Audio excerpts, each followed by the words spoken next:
Dans cette séquence, nous allons traiter l'exemple avec 13 pi sur 6. On aimerait trouver sa mesure principale, donc faites une pause sur la vidéo, essayez de chercher tout seul et venez voir si vous avez juste.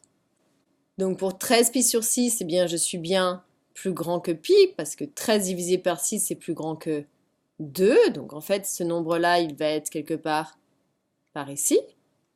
Et je suis dans la famille de pi sur 6, et on va devoir en prendre 13 bouts de pi sur 6. Donc pour cela, je vais faire mon partage en pi sur 6. Pour partager en pi sur 6 facilement, on avait vu que, eh bien, on quadrillait en coupant les rayons des abscisses et des ordonnées pour avoir un partage en 12 sur le cercle, et donc on va compter. 13 pi sur 6, ça veut dire que je tombe dans le sens positif, partant de 0 radian.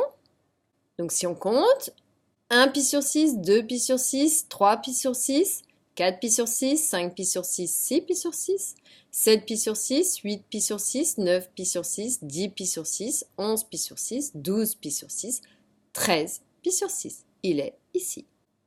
La question maintenant, c'est qui est à la même place que 13 pi sur 6 lorsqu'on se réduit à l'intervalle moins pi, pi?